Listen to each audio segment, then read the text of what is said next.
नमस्तुभ्यम। मैं हूं के शिक्षा गुरु और आप देख रहे हैं के शिक्षा गुरु संस्कृत यूट्यूब चैनल।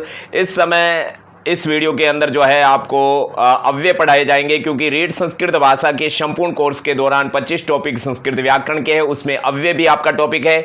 अव्यय जितना सरल है उतना ही ज़्यादा प्रश्न गलत होने की संभावना रहती है, इसलिए हम उस तरीके से शॉर्ट में आपको समझाएंगे कि जिससे आपके जो है प्रश्न राइट होने की संभावना रह सकती है। और इसके अलावा डिस्क्रिप्शन बॉक्स में हम जो है आपको बहुत सारे अव्ययों की लिस्ट दे देंगे। जो हमने बैकग्राउंड टीचिंग में पूरा संस्कृत रीड संस्कृत का पूरा कोर्स पढ़ाया था, उसमें जो अव्यय पढ़ाया था उसकी लिंक आपको डिस्क्रिप्शन बॉक्स में दे देंगे। वैसे तो डिस्क्रिप्शन बॉक्स में बहुत सारी लिंक है जिसके अंदर कक्षा 6 से 10वीं तक सभी कक्षाओं के संस्कृत पाठ्य पुस्तक को पढ़ाया गया है। और रीड संस्कृत भाषा के जो है बैकग्राउंड टीचिंग में दोनों लेवल की प्रथम भाषा संस्कृत, द्वितीय भाषा संस्कृत संपूर्ण कोर्स करवाया, सबकी लिस्ट है। लेकिन आई बटन में जो आपको मिलेगा वो आई बटन क्लिक करके आप जो लाइव क्लासों के अंतर्गत जो कोर्स करवाया जा रहा है ये आपको पूरा का पूरा मिल सकता है। तो अभी हम अव्यय शब्द को ही समझ लेते हैं, उसके बाद में क्वेश्चन कैसे पूछा जाएगा उसको बताएंगे। यहां पर अव्यय शब्द के अंदर तो एक तो अ है और एक व्यय है। यहां पर आपके नए तत्पुरुष समास है। नए तत्पुरुष समास क्या करता है कि जो आपके शब्द आता है जिसके शब्द के अंदर पहले अ आता है वो आपके नए तत्पुरुष समास है। अ का मतलब होता है नहीं, जैसे सत्य और असत्य। असत्य का मतलब जो नहीं है सत्य, तो अ का मतलब होता है न, और व्यय का मतलब व्यय, इति अव्यय। और व्यय का मतलब आपको पता ही है, व्यय का मतलब होता है खर्च होना। लेकिन जब व्याकरण पढ़ते हैं तो व्याकरण के दृष्टिकोण में खर्च नहीं होता है, वहां पर होता है परिवर्तन। क्या होता है? परिवर्तन। यानी कि जब अपन संस्कृत व्याकरण पढ़ते हैं उस समय किसी भी शब्द में किसी भी दशा में परिवर्तन नहीं होता है, वो शब्द ज्यों का त्यों रहता है, उसे अव्यय शब्द कहते हैं। जैसे हिंदी के दृष्टिकोण से जो है आपके शब्द है वो दो प्रकार के होते हैं, एक तो होता है विकारी और एक होता है अविकारी। तो यहां पर जो है विकारी शब्द तो आपके जो है 4 प्रकार का होता है, अविकारी एक ही होता है। और वो 4 प्रकार का होता है वो आपके मुख्य रूप से संज्ञा और सर्वनाम, ये जो है आपके ये चेंज होते हैं, क्योंकि संज्ञा एक वचन से बहुवचन कर सकते हैं इसको, सर्वनाम को। और मुख्य रूप से यहां पर क्रिया शब्द भी आता है, संज्ञा, क्रिया, सर्वनाम, विशेषण आदि ये 4 शब्द होते हैं, ये चेंज होते हैं। और अविकारी शब्द में एक होता है वो होता है अव्यय शब्द। अब विकार का मतलब क्या होता है? विकार का मतलब होता है चेंज। चेंज का मतलब जो चेंजेबल है वो विकारी, जो नॉन चेंजेबल है वो अविकारी। तो अव्यय शब्द आपका नॉन चेंजेबल है, यानी ये अविकारी शब्द है। तो ये 4 दशाओं में चेंज नहीं होता है। पहला है काल, जिसको संस्कृत में लकार कहते हैं, दूसरा वचन, तीसरा पुरुष और चौथा है लिंग। यानी कि इन सभी 4 दशाओं में जो आपका अव्यय शब्द है वो समान रहता है, चाहे आपके कोई भी काल हो। संस्कृत में 5 काल होते हैं, वचन आपके संस्कृत में 3 होते हैं, पुरुष संस्कृत में 3 होते हैं और लिंग भी संस्कृत में 3 होते हैं। तो यहां पर हिंदी में आपके काल 3 होते हैं, वचन 2 होते हैं, पुरुष तो 3 ही होते हैं और लिंग भी आपके 2 होते हैं जो हिंदी में होते हैं। इन सभी दशाओं में अव्यय आपके कभी भी चेंज नहीं होगा।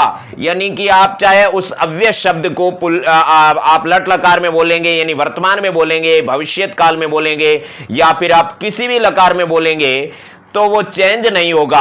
उसी अवस्था में एक वचन में बोलो, चाहे द्विवचन में बोलो, बहुवचन में बोलो, अव्यय चेंज नहीं होगा। प्रथम पुरुष में बोलो, मध्यम पुरुष में यूज करो, उत्तम पुरुष में करो, चेंज नहीं होगा। लिंग यानी पुल्लिंग, स्त्रीलिंग, नपुंसकलिंग, तीनों लिंगों में वो एक जैसा रहता है। तो इस तरह से अव्यय आपके नॉन चेंजेबल होता है। तो अव्यय के काल, वचन, पुरुष और लिंग, इन चारों को अलग अलग समझाने से पहले एक आपको मैं बीच में एक एक्स्ट्रा शॉर्ट समझा देता हूं, जो कि आपके क्रियाओं को लेकर के हैं। यानी कि क्रिया कौन सी लैंग्वेज में चेंज होती है और कौन सी लैंग्वेज में नहीं होती है। आपको हम बता दें, क्रिया विश्व की सभी लगभग भाषाओं में लिंग के अनुसार चेंज नहीं होती है, लेकिन हिंदी में लिंग के अनुसार होती हैं। और हम हैं जो है हिंदी जानते हैं। हमने जो हमारे चैनल पर लिंग टॉपिक पढ़ाया है, पुरुष टॉपिक पढ़ाया है ना, वचन टॉपिक पढ़ाया है, विभक्ति टॉपिक पढ़ाया है, शब्द रूप, धातु रूप, सब के अंदर आप अलग अलग से अलग अलग डिटेल समझ लें तो वहां आपको हेल्प मिलेगी। तो यहां क्रिया को लेकर के एक बात समझा देते हैं कि संस्कृत के अंदर जो क्रिया है वो पुल्लिंग के अंदर रामः पठति, तो यहां पर पठति शब्द आया है। और इंग्लिश के अंदर राम रीड्स, तो यहां पर रीड शब्द आया है।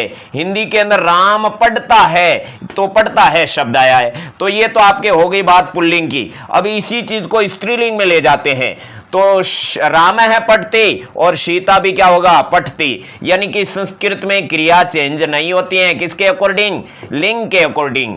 यानी पुल्लिंग स्त्रीलिंग में कोई चेंजेबल नहीं होता है क्रिया का। इंग्लिश में राम रीड्स और सीता भी रीड्स, तो यहां पर इंग्लिश के अंदर भी लिंग के अनुसार जो है आपके क्रिया चेंज नहीं होती है। लेकिन हिंदी में देखिए, राम पढ़ता है और सीता पढ़ती है, ऐसे अपन कहेंगे कि राम पढ़ता है और सीता पढ़ता है ना, तो गड़बड़ होता है। आपको पता है ना, जो तेलुगु या मलयालम या साउथ की लैंग्वेज जो जानते हैं, जिसके अंदर पुल्लिंग और स्त्रीलिंग में क्रिया एक जैसी बोली जाती है, तो वो कैसे बोलते हैं, देखो मोदी आ रही है, मोदी आ रही है, आ रहा है कि आ रही है, अरे सोनिया आ रहा है, सोनिया आ रहा है, तो सोनिया तो आ रही है और मोदी आ रहा है, उसको आ रहा है की जगह आ रही है और आ रही है की जगह आ रहा बोल देता है, क्योंकि उन लोगों के लिंग के अनुसार जो है क्रिया चेंज नहीं होती है, इसलिए वो ऐसा बोलते हैं। अंग्रेज लोग भी ऐसे ही बोल देंगे। तो यहां पर हिंदी एकमात्र ऐसी लैंग्वेज है जिसके अंदर लिंग के अनुसार जो है क्रिया चेंज होती हैं, बाकी सब्जेक्ट में, बाकी लैंग्वेज में नहीं होती हैं। तो आपने ये एक्स्ट्रा शॉर्ट मालूम किया। अब चलते हैं अव्यय की ओर। तो अब एक एक चीज को अलग अलग समझा देते हैं। सबसे पहले लकार, लकार के मामले में अव्यय कभी चेंज नहीं होता है। तो ये आपका अपी क्या है, अव्यय है। अपी का मतलब होता है भी, तो यहां पर अपी है जो आपके लट लकार के अंदर जो है से अपी पढ़ती, वह भी पढ़ता है, यानी ये अपी ऐसा रहा। फिर से अपी पठिष्यति, ये लिट लकार आ गया, लकार के संबंधित चेंज नहीं हो रहा है, वह भी पढ़ेगा, यानी लट लकार से लिट लकार में चेंज किया, लेकिन आपका जो है अव्यय चेंज नहीं हुआ है। से अपि अपठत, यानी उसने भी पढ़ा, ये आपका लंग लकार है। भूतकाल है तो भूतकाल में उसने भी पढ़ा, तो भी आपके चेंज नहीं हो रहा है। से अपि पठतु, ये आपका लोट लकार है। लोट लकार का अर्थ क्या होता है, वह भी पढ़े, ऑर्डर दिया है, तो भी आपके अपि चेंज नहीं हो रहा है। और यहां पर विधिलिंग लकार है, और विधिलिंग लकार का मतलब क्या होता है, चाहिए अर्थ होता है। तो लकार नाम का टॉपिक हमारे चैनल पर पढ़ाया हुआ है, वहां पर आप अच्छे से समझ सकते हो। वह भी पढ़े, इस तरह से आपके अपी चेंज नहीं होगा, ये कभी भी लकार के अकॉर्डिंग चेंज नहीं होगा। अब अपन जो है वचन संबंधी डाउट्स भी क्लियर कर देते हैं। वचन के मामले में भी अव्यय चेंज नहीं होता है। जैसे यहां पर हमने लिखा छात्र है सर्वदा गच्छति, यानी छात्र हमेशा जाता है, तो ये एक वचन है और ये भी आपका एक वचन है, क्योंकि कर्ता के अकॉर्डिंग क्रिया होती है। तो यहां पर ये सर्वदा आपका अव्यय है, ये चेंज नहीं होगा। जैसे ये एक वचन में लिखा, अब ये द्विवचन में लिखेंगे तो छात्र है छात्रऊ, छात्रऊ हो जाएगा, लेकिन सर्वदा आपका कभी भी चेंज नहीं होता। लेकिन ये क्रिया है, ये चेंज होगी, किसके अकॉर्डिंग, वचन के अकॉर्डिंग होगी। कभी भी लिंग के अकॉर्डिंग क्रिया चेंज नहीं होती है, वचन के अकॉर्डिंग होती है। और यहां पुरुष का भी इसके ऊपर प्रभाव पड़ता है। संस्कृत में क्रिया पर प्रभाव पड़ता है वचन का, पुरुष का, लेकिन लिंग का नहीं पड़ता है। यह चीज वहां पढ़ाई हुई है, आप वहां पर देखिए। यहां तो अपन क्या है, ये पढ़ रहे हैं, और ये क्या है, अरे सर्वदा तो है, लेकिन है क्या, अव्यय। छात्रो सर्वदा गच्छत है, और यहां पर गच्छत है क्यों आया, क्योंकि छात्रो द्विवचन है, तो वो भी द्विवचन। अब बात करते हैं बहुवचन की। बहुवचन में क्या होगा, छात्र है छात्रौ छात्रा, सभी छात्र, और सर्वदा यानी हमेशा, और गच्छन्ति यानी जाते हैं, गच्छन्ति यानी जाते हैं। तो ये हिंदी के अकॉर्डिंग बात कर रहे हैं। तो सर्वदा कभी चेंज नहीं हुआ, एक वचन के अंदर भी सर्वदा, द्विवचन के अंदर भी सर्वदा, बहुवचन के अंदर भी सर्वदा, क्योंकि सर्वदा अव्यय पद है और वो कभी भी वचन के अकॉर्डिंग आपके चेंज नहीं होता। अब बात कर लेते हैं लिंग की। लिंग से संबंधित भी अव्यय चेंज नहीं होता है। जिस तरह से क्रिया चेंज नहीं होती, उसी तरह से अव्यय भी लिंग के मामले में चेंज नहीं होता है। तो संस्कृत में सबसे पहले पुल्लिंग का वाक्य लिखते हैं। पुल्लिंग के अंदर जैसे अपन कहेंगे बालकः, बालक है, और फिर अव्यय शब्द लिख देते हैं कुत्र, और फिर लिख देते हैं अस्ति, यानी बालक कहां पर है, तो यहां पर आपका कुत्र शब्द है वो अव्यय है। फिर स्त्रीलिंग का वाक्य लिखते हैं, स्त्रीलिंग में आप देख सकते हो बालक की जगह हमने लिख दिया बालिका, और बालिका कुत्र, और उसके बाद में अस्ति। यहां एक चीज और सीखने को मिल रही है कि ये बालिका एक वचन है तो अस्ति भी एक वचन है। अस्ति यानी ये क्रिया लिंग के अकॉर्डिंग संस्कृत में चेंज नहीं होती है। हाँ भैया, अब बात करते हैं नपुंसक लिंग की, क्योंकि संस्कृत में जो है आपके पुल्लिंग स्त्रीलिंग के अलावा नपुंसक लिंग भी होता है। तो अपन लिखेंगे फलम कुत्र अस्ति, फल कहां पर है, तो इस मामले में भी आपके कुत्र चेंज नहीं हो रहा है। तो ये जो आपका कुत्र है ये क्या है, ये अव्यय शब्द है जो कि लिंग के मामले में चेंज नहीं होता है, वचन के मामले में चेंज नहीं होता है, लकार के मामले में चेंज नहीं होता है, और किसके मामले में चेंज नहीं होता है, बहुत ही इंपॉर्टेंट तरीके से देख लेते हैं। और वो इंपॉर्टेंट मामला आपका है वो है पुरुष। अव्यय पुरुष से संबंधित भी चेंज नहीं होता है। ये बातें सिखाने के बाद में आप लोग समझेंगे कि क्वेश्चन कैसे पूछेंगे, वो भी हम सिखाएंगे। तो पुरुष के मामले में जो है आपका अव्यय है वो चेंज नहीं होता है। तो प्रथम पुरुष, मध्यम पुरुष और उत्तम पुरुष, ये तीन पुरुष होते हैं। पुरुष नाम का टॉपिक हमने पढ़ाया है, वहां पर जाकर के बेरहमी से समझ सकते हो, यहां पर भी बेरहमी से समझ लेते हैं। प्रथम पुरुष के जो सब्जेक्ट होते हैं, कर्ता होते हैं, वो अनाप शनाप होते हैं, इसलिए प्रथम पुरुष के जो कर्ता होते हैं उनकी क्रिया भी प्रथम पुरुष की लगती है। जैसे कि आपके यहां हम समझा सकते हैं कि प्रथम पुरुष के कर्ता और क्रिया, फिर आपको समझाएंगे। जैसे प्रथम पुरुष का क्रिया है रामः, तो उसका क्रिया आएगा पठति, ठीक है ना, पठति। लेकिन ये प्रथम पुरुष की क्रिया, आपने प्रथम पुरुष, मध्यम पुरुष, उत्तम पुरुष पढ़ा है ना, पठति पढ़ता है, पठन्ति प्रथम पुरुष है, पठसी पढ़ता है मध्यम पुरुष है, पठामी पठावे, पठामे से पहले ऊ पू लिखा हुआ था ना, उत्तम पुरुष है वो, तो ये प्रथम पुरुष की क्रिया लगेगी। और बाकी यहां पर जैसे स लिख दिया तो भी पठति आएगा। यहां पर आपने लिख दिया कि जैसे पिता पितरो पितृ, पिता, तो भी क्या आएगा, पठति। और अध्यापक है तो भी क्या आएगा, पठति। समझ गए हो ना, कि यानी कि जो आपके जिसके बारे में बातचीत की जाती है वो सभी क्या होते हैं, प्रथम पुरुष होते हैं। बाकी बात करते हैं मध्यम पुरुष की। तो मध्यम पुरुष के कर्ता फिक्स होते हैं, एक तो होता है त्वम, और एक होता है युवाम, और एक होता है यूयम। बस ये कर्ता फिक्स होते हैं। त्वम के साथ में हमेशा पठसी लगता है, युवाम के साथ में पठथः लगता है, और यूयम के साथ में पठत लगता है। और उसी तरह से उत्तम पुरुष के कर्ता भी फिक्स होते हैं। उत्तम पुरुष में अहम, आवाम, वयम, ये तीन होते हैं। दिख तो रहा है ना सभी को, अहम, आवाम, वयम, इस तरह से ये तीन कर्ता ही होते हैं जो फिक्स होते हैं। और इसका होता है पठामी, और इसका होता है पठावह, और इसका होता है पठामह। इस तरह से ये क्रियाएं होती है। यहां पर तो रामः पठति, फिर वो चीज हमने द्विवचन बहुवचन यहां पर नहीं लिखा, केवल एक वचन लिखा है, क्योंकि जो आपके प्रथम पुरुष है उसके कर्ता होते हैं वो कैसे होते हैं आपको पता है ना, क्योंकि हम बता चुके हैं अनलिमिटेड। अनलिमिटेड, अनलिमिटेड यानी समझते हो आप लोग, अनलिमिटेड यानी बहुत सारे होते हैं। लेकिन मध्यम पुरुष के कर्ता फिक्स होते हैं, वो तीन होते हैं। उत्तम पुरुष के कर्ता होते हैं, फिक्स होते हैं, तीन होते हैं। तो रामे है पठति, रामो पठता है, रामः पठन्ति। बालक है पठता है, बालको पठता है, बालका पठन्ति। और बालिका पठते, बालिके पठता है, बालिका पठन्ति। यानी किसी को भी आप कर्ता बना सकते हो जो आपके शब्द रूप के प्रथमा विभक्ति के शब्द होने चाहिए। लेकिन मध्यम पुरुष के कर्ता आपके फिक्स होते हैं, त्वम, युवाम, यूयम। त्वम पठसी है ना, पठती पठते पठन्ति, पठसी के पहले त्वम ही आएगा, दूसरा कोई कर्ता नहीं आएगा। त्वम पठसी, युवाम पठता है, यूयम पठत। और उत्तम पुरुष के कर्ता भी तीन फिक्स होते हैं, अहम पठामी, आवाम पठावे, वयम पठामे। क्लियर हुआ?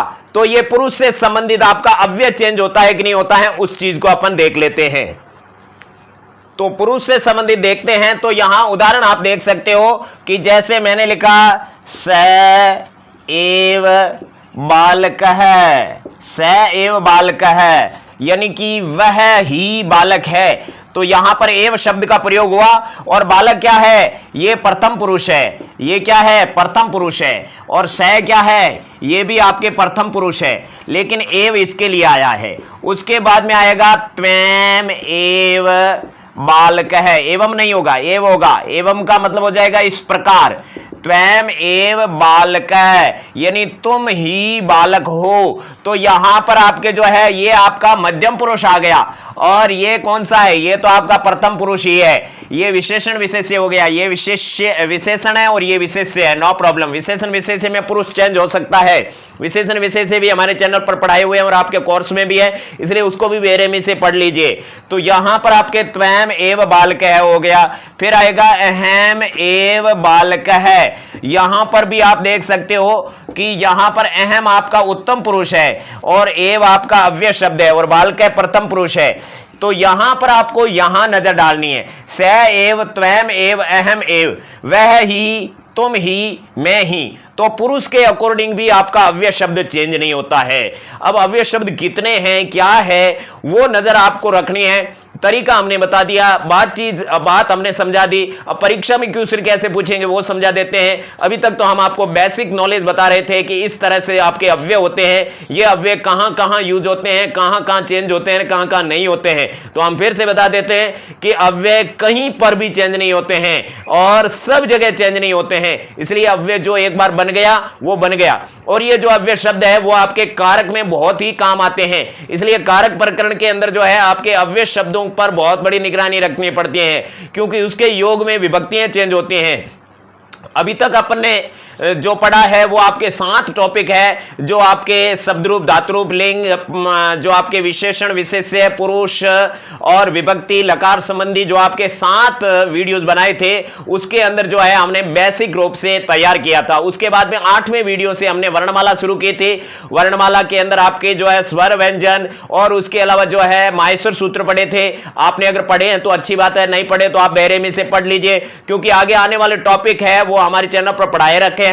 तो वो जो आपके वाच्य है, अशुद्धि संशोधन है, संस्कृत अनुवाद है, या फिर किसी भी श्लोक के अंदर दिए हुए प्रश्नों को आप लोग जो अपने रीड के अंदर कैसे हल करेंगे वो बड़ा मुश्किल हो जाएगा। इसलिए आप लोगों को जो है जो पार्ट 1 से लगाकर पार्ट 7 तक जो है वो आपको अच्छे तरीके से पढ़ने हैं। उसके अलावा जो है बेसिक टॉपिक है आपका, वो पार्ट 8 से लगाकर 15 तक जो भी आपके पार्ट बन रहे हैं उसके अंदर आपके जो है वर्णमाला पढ़ाई हुई है। वर्णमाला के अतिरिक्त जो है आपके माहेश्वर सूत्र नया टॉपिक जोड़ा गया, वो पढ़ाया गया है, प्रत्याहार पढ़ाया गया है। उसके अलावा उच्चारण स्थान पढ़ाया है, पाणिनीय शिक्षा के अंदर अनुसार जो है स्वर व्यंजनों की गणना पढ़ाई गई है। उसके बाद में आपके जो है प्रयत्न पढ़ाए हैं, प्रयत्न के जस्ट बाद में संधि शुरू की है और संधि के आधार पर जो है आपके जो है वो उपसर्ग पढ़ाए हुए हैं, जो इससे जस्ट पहले पढ़ाए थे।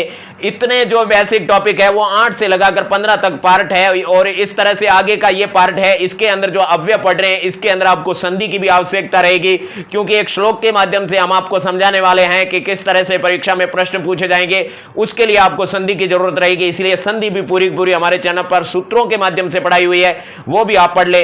तो अब आपको बता रहे हैं कि अव्यय शब्द कौन कौन से मुख्य शब्द होते हैं, जो कहां कहां काम आते हैं, कैसे यूज होते हैं। और एक बात कान खोल के सुन लेना, जितने भी अव्यय आपको जिस भी बुक के अंदर मिलते हैं उन सभी के अर्थ याद कर लेना। हम आपको लगभग 200-300 अव्यय डिस्क्रिप्शन बॉक्स में दे रहे हैं, तो वहां पर आपको जो है उन अव्ययों के जो है अर्थ याद कर लेना, तो आप कहीं पर भी उसको पहचान करके निकाल सकते हैं। क्वेश्चन ऐसा भी हो सकता है कि निम्न में से अव्यय कौन सा है, तो वो क्वेश्चन कैसे राइट करेंगे, आपको पता ही नहीं है कि अव्यय कौन सा है कौन सा नहीं है। इसलिए उन अव्यय शब्दों को अच्छे से याद कर ले। तो यहां पर कुछ अव्ययों के ऊपर नजर डालते हैं। तो आप देख सकते हो कि च का मतलब होता है और अपी का मतलब होता है भी, उच्चई यानी जोर से, निचई यानी धीरे से, युगपत यानी साथ में, चिरम यानी लंबे समय से, तोषणी में यानी चुपचाप, अत्र यानी यहां, तत्र यानी वहां, कुत्र यानी कहां, सर्वत्र यानी सभी जगह, अमुत्र यानी अमुक जगह। तो ये तो आपके जो है त्रैशील प्रत्यय है। त्रैशील प्रत्यय जगह अर्थ में करता है, सप्तमी अर्थ में होता है। तो आप प्रत्यय प्रकरण में भी ये पढ़ सकते हो, जो कि आपके सर्वनाम शब्दों के साथ में प्रत्यय जोड़ करके और अव्यय शब्द बनता है। अत्र, तत्र, कुत्र, सर्वत्र, अमुत्र। और उसके बाद में ये दा प्रत्यय है। तदा यानी तब, कदा यानी कब, सदा यानी हमेशा, एकदा यानी एक बार, ये दा प्रत्यय है। उसके बाद में आता है थाल प्रत्यय। तो ये थाल प्रत्यय तथा यानी उस प्रकार, सर्वथा यानी हमें सभी प्रकार से, उभयता यानी दो प्रकार से। और ये थाल प्रत्यय के बाद में यहां पर धा आ रहा है। धा का मतलब भाई प्रकार होता है। एक दा यानी एक बार, सर्वदा यानी सभी बार, और द्विधा यानी दो बार। तो ये बार अर्थ करता है और ये प्रकार अर्थ करता है। क्या? था तो करता है प्रकार अर्थ, धा करता है बार, एक धा, द्विधा दो प्रकार से, त्रिधा तीन प्रकार। तो धा का मतलब होता है बार, तीन बार। दा का मतलब होता है मतलब समय, दा का मतलब समय होता है। तदा यानी तब, कदा यानी कब, सदा यानी हमेशा, एकदा यानी एक बार। इस तरह से ये आपके जो है अव्यय चेंज हो रहे हैं। अब यहां पर इत्थम यानी इस प्रकार, कथम यानी किस प्रकार, किमर्थम यानी किस लिए। आम का मतलब होता है हाँ, आम का मतलब मैंगो नहीं होता है। माँ का मतलब मम्मी नहीं होता है। माँ का मतलब होता है नहीं, मना करना, निषेध, है ना, तो वो होता है माँ। माँ का मतलब होता है नहीं, आम का मतलब होता है हाँ, यस। तो आम यानी यस, माँ यानी नो, वाह यानी अथवा और, ठीक है ना, इंग्लिश में कहते हैं ना। नूनम यानी निश्चय ही, इदानीम यानी इस समय, तदानीम यानी उस समय, अजस्रम यानी लगातार। तो चलते हैं लगातार में। लगातार में आपको वो शब्द बताए जा रहे हैं जो कि आपके कारक प्रकरण में आते हैं। लगभग कारक प्रकरण के सारे जो अव्यय है यहां पर आपके सामने दिए हुए हैं। इसका अध्ययन एक बार कर लेते हैं। अभितय, परितय, समया, निक्षा, हा और प्रति। तो अभितय यानी आपके अभितय यानी दोनों और, परितय यानी चारों और, समया यानी पास में, निक्षा यानी पास में, हा यानी बड़ा दुख है, प्रति यानी की और, उभयतय यानी दोनों ओर से, सर्वतय यानी सभी ओर से, अंतरेण यानी के बिना और विना यानी के बिना, अंतरा यानी बीच में, धिक यानी धिक्कार है, अनु यानी पीछे, यावत यानी तक, अधः यानी नीचे, ऊपरी यानी ऊपर, सह यानी साथ में, साकम यानी साथ में, समम यानी साथ में, सार्धम यानी साथ में, स्वाहा यानी स्वाहा, स्वेदा यानी स्वेदा, अलम यानी मना है या फिर पर्याप्त है, दो अर्थ होते हैं। वसट यानी वसट, नमय यानी नमय, स्वस्ति यानी स्वस्ति, पृथक यानी अलग, विना यानी बिना, नाना यानी विभिन्न प्रकार से, दूर यानी दूर, अंतिक यानी नजदीक, इतर यानी दूसरा, अन्य यानी दूसरा, आरात यानी से लेकर, रित्ते यानी के बिना, प्रवृत्ति यानी से लेकर, बही यानी बाहर, पूर्वम यानी पहले, प्राक यानी पहले, अनंतरम यानी बाद में, परम यानी इसके बाद, पुरः यानी सामने, समक्षम यानी सामने, कृते यानी के लिए, अंत यानी अंदर, संलग्न यानी संलग्न, चतुर यानी चतुर, प्रवीण यानी प्रवीण। इस तरह से काफी सारे शब्द हमने जो है आपके दिए हैं। इसके योग में कौन सी विभक्ति आती है भैया, ये तो कारक प्रकरण का बहुत बड़ा टॉपिक है, इसीलिए वहां आपको यह समझाया जाएगा। यहां केवल आपको अव्यय शब्दों के अर्थ बताए जा रहे हैं। तो लगभग हमने जो है आपको विभिन्न प्रकार के अव्यय जो है बताए हैं और डिस्क्रिप्शन बॉक्स में बहुत सारे अव्ययों के अर्थ भी दिए हुए हैं। अब हम आपको वो बात बताने जा रहे हैं जो इंपॉर्टेंट है कि जो आपके प्रत्यय हैं, कुछ प्रत्यय ऐसे होते हैं जिनके योग में जो है अव्यय शब्द बनता है। तो पहला है आपका तुमुन प्रत्यय। तुमुन प्रत्यय से बना हुआ शब्द क्या है कि वो आपके जो है अव्यय बन जाता है। जैसे पट धातु है, उसके अंदर तुमुन प्रत्यय बढ़ा, तो जब पट है तो ये तो क्रिया है, ये चेंजेबल है, यानी इसको आप किसी भी लिंग में, किसी भी वचन में चेंज कर सकते हो। तो लिंग में कैसे करोगे, प्रत्यय जोड़ करके कर सकते हो। उस तरह से जब ये क्रिया इस तुमुन प्रत्यय के साथ में जुड़ेगी तो पठितुम बनेगा। अब ये पठितुम क्या है, पठितुम आपका अव्यय शब्द है। तो यहां पर पठितुम की तरह हसितुम, वदितुम, गंतुम, बहुत सारे शब्द बनेंगे जो तुमुन प्रत्यय से बनेंगे। दूसरा है आपका जो है कत्वा प्रत्यय। कत्वा प्रत्यय है, उसके अंदर जो है जो आपके तुमुन प्रत्यय, जो कत्वा प्रत्यय जुड़ा हुआ जो भी क्रिया होगी उसको आप जो है अव्यय शब्द की श्रेणी में रखोगे। जैसे पट के साथ में कत्वा प्रत्यय जोड़ा, ये कत्वा प्रत्यय, तो कत्वा प्रत्यय आपका जो है ई का आगम करेगा और पट के साथ में ई जोड़ करके यहां से आपके जो है त्वा शेष रहेगा, तो यहां शब्द बनेगा पठित्वा। इस तरह से मकारांत धातुओं के साथ में ई का आगम नहीं होता है। सारी चीज तो प्रत्ययों की है, लेकिन यहां भी बता देते हैं। पठित्वा का मतलब होता है पढ़कर, और पढ़कर क्या है, अव्यय है। ये पठिता आपका अव्यय शब्द है, ये हमेशा के लिए अव्यय शब्द है। इसीलिए आप लोग ध्यान रखें, कत्वा प्रत्यय से जो गत्वा, हशित्वा, है ना, कोई भी शब्द बनेगा वो सारे के सारे क्या है, वो है आपके जो है अव्यय शब्द है। लेप प्रत्यय जो उपसर्ग अनिवार्य लाता है, जैसे यहां पर शम उपसर्ग है, उसके साथ में पट धातु है और लेप प्रत्यय है, ये ऐसा प्रत्यय है जिसमें उपसर्ग अनिवार्य होता है। तो यहां अनुस्वार संधि से मैं का अनुस्वार बन गया और यहां कोई आगम नहीं हुआ और इसका जो है यह शेष रहा, तो संपठ्य, इसका मतलब भी होता है पढ़कर। तो ये जो है आपका संपठ्य, ये भी अव्यय शब्द है। तो इस तरह से समहस्य, सहस्य और विहस्य, ऐसे कोई भी शब्द बना सकते हो जिसके अंदर उपसर्ग होता है, वो आपका जो है कौन सा होता है, नपुंसकलिंग, सॉरी अव्यय शब्द होता है, नपुंसकलिंग नहीं होता है। नपुंसकलिंग अलग चीज है, उसको भी एक्सप्लेन कर देते हैं।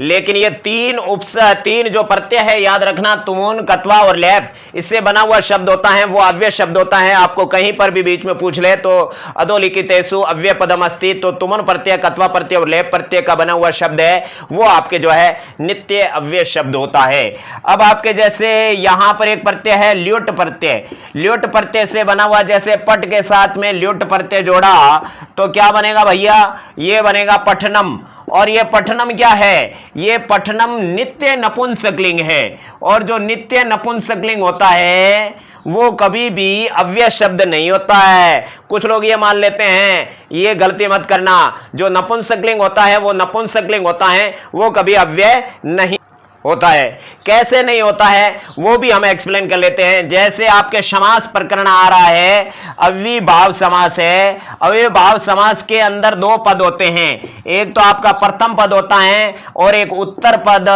या फिर द्वितीय पद होता है। तो आपके इसके अंदर जो है प्रथम पद होता है वो अव्यय होता है और द्वितीय पद होता है वो संज्ञा सर्वनाम कुछ भी हो सकता है। तो यहां पर जो है वो अव्यय शब्द होता है, वो अव्यय ही होता है। और इसके अलावा यहां पर ये दोनों मिलकर के जो शब्द बनता है वो शब्द होता है नपुंसकलिंग। वो हमेशा नपुंसकलिंग एक वचन में लिखा जाता है, होता नहीं है, लिखा जाता है। तो यहां पर ये नपुंसकलिंग में और ये अव्यय शब्द, जैसे यहां पर उप प्लस गंगा, तो यहां कौन सा समास हुआ, ये आपके जो है अव्ययभाव समास हुआ। लेकिन ये प्रथम पद अव्यय है और द्वितीय पद संज्ञा शब्द है, जब दोनों मिलाएंगे तो नपुंसकलिंग में लिखना पड़ेगा। तो क्या लिखा, उपगंगम, तो उपगंगम शब्द है वो नपुंसकलिंग है, ये अव्यय नहीं है, अव्यय ये है। तो ये हमने आपको अंतर बताया कि नपुंसकलिंग शब्द और अव्यय शब्द में क्या अंतर है। नपुंसकलिंग शब्द है वो नित्य नपुंसकलिंग होता है भैया, अरे भाई सब नित्य ही होता है। जैसे मैंने बालक लिखा तो ये बालक नित्य पुल्लिंग शब्द है, और मैंने बालिका लिखा तो ये नित्य स्त्रीलिंग शब्द है, और मैंने फल शब्द लिखा ये नित्य नपुंसकलिंग शब्द है, तो ये भी नित्य नपुंसकलिंग शब्द बनेगा।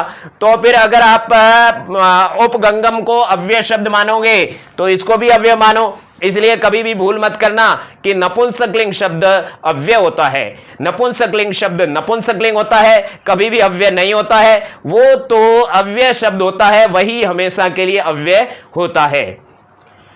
अब एक इंपॉर्टेंट बात और बता देते हैं, ध्यान पूर्वक कान खोल के सुन लेना।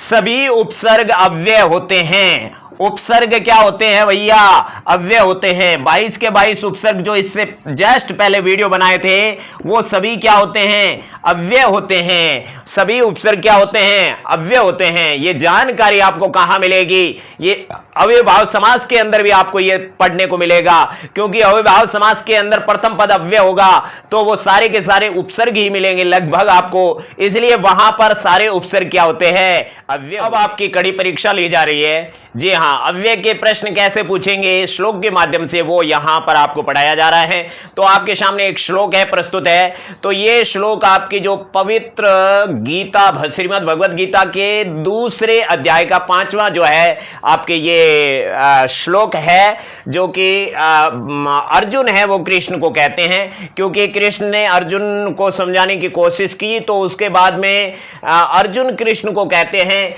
गुरु न हत्वा हि महानुभावान श्रेयो भोक्तुम भिक्षाम्येह लोके हत्वार्थ कामास्तु गुरुनि एव भुंजीय भोगान रुधिर प्रदिग्धान। बहुत अच्छी बात बता रहे हैं।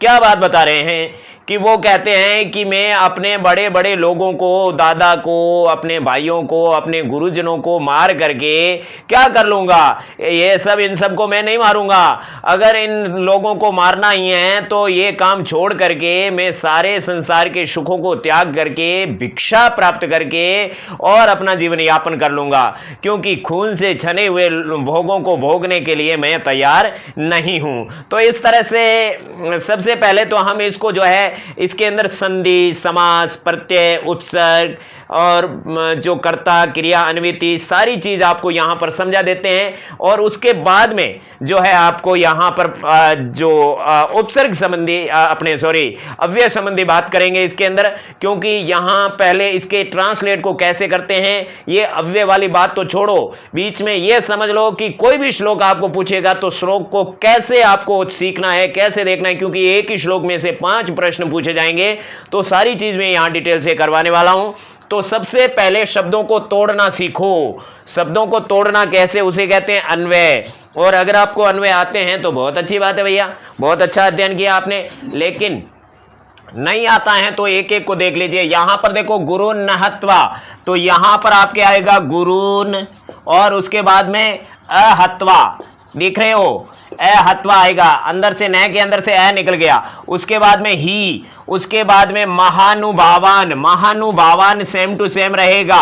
और उसके बाद में श्रेयो के अंदर उत्वय विसर्ग संधि है, श्रेय है बन गया। उसके बाद में भोक्तुम, इसमें आपका तुमन प्रत्यय। उसके बाद में भैक्ष्यम, भैक्ष्यम।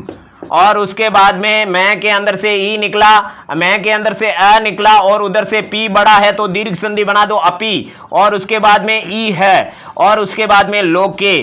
तो यहां पर हमने कितने शब्द देखिए, 1 2 3 4 5 6 7 शब्द है। उसके कितने बनाए, 1 2 3 4 5 6 7 8 9 10, 3 शब्द एक्स्ट्रा बनाए, यानी 3 संधियां यहां पर हुई है। अब दूसरा शब्द है आपका हत्वा, हत्वा, हत्वा के अंदर दीर्घ संधि है। उसके बाद में अर्थ कामान, अर्थ कामान अनुस्वार संधि है, यहां पर दीर्घ संधि से अलग हुआ, यहां पर अनुस्वार संधि अर्थ कामान, आधे से को अलग से कर दिया। उसके बाद में जो है आपके तू आएगा, तू के बाद में देखिए गुरु न, गुरु न हलंत करो, अंदर से ई निकालो, ई है, यहां पर कोई संधि नहीं है, यहां आपके वृद्धि संधि है, ई है। उसके बाद में एव, उसके बाद में भुंजी है, पुंजीय शब्द बिल्कुल अलग है। उसके बाद में भोगान, भोगान शब्द आपको दिख रहा है। उसके बाद में रुधिर प्रदिग्धान, ये शब्द बिल्कुल अलग अलग है।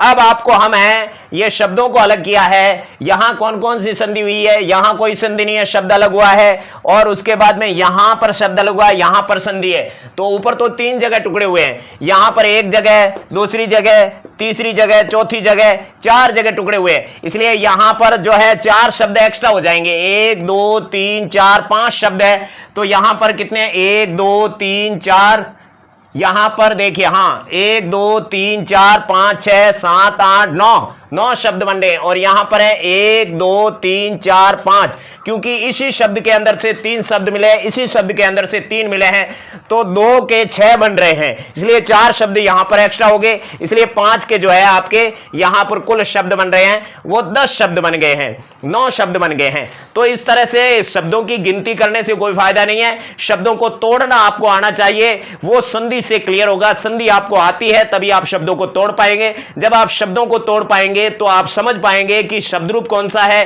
कौन सा धातु रूप है, कौन सा उपसर्ग है, कौन सा प्रत्यय है, कौन सा विशेषण है, कौन सा विशेष है, कौन सा लिंग है, कौन सा वचन है, कौन सा पुरुष है, कौन सा उपसर्ग है और कौन सा अव्यय है। तो ये सारी चीजें आपके कोर्स में है, इसलिए सारी चीजें आपको पता होनी चाहिए। अब मैं आपको जो है इसका हिंदी अनुवाद करना आपको सिखा रहा हूं। हिंदी अनुवाद कैसे होगा उसको आप देख लीजिए। और सबसे पहले आपको नंबरिंग करनी है। तो नंबरिंग करने के लिए आपको क्या करना है, देखिए सबसे पहले यह देखना है कि इनमें से सैम विभक्ति वाले शब्द कौन से हैं, उनको एक तरफ रखना है। तो यहां पर देखिए ये महानुभावान ये द्वितीय विभक्ति बहुवचन है, गुरून ये द्वितीय विभक्ति बहुवचन है। तो सबसे पहले इसका अर्थ कर दिया, तो नंबर 2 पे इसका होगा, यानी जो सैम विभक्ति वाले हैं उनके कंटिन्यू अर्थ होंगे महानुभावान गुरून, और यहां पर होगा इसका तीसरे नंबर पे अर्थ होगा अहत्वा, उसके बाद में भेक्ष्यम का चौथे नंबर पे अर्थ होगा, चौथे और पांचवें पे अपी का अर्थ होगा, छठे के अंदर ईह का अर्थ होगा, सातवें के अंदर लोके का अर्थ होगा, और आठवें नंबर पे भोक्तुम, और 9वें नंबर के अंदर श्रेय का अर्थ होगा। इस तरह से इन शब्दों के अर्थ होंगे, और ही है ये पहले और दूसरी लाइन को जोड़ने के लिए बनाया हुआ है।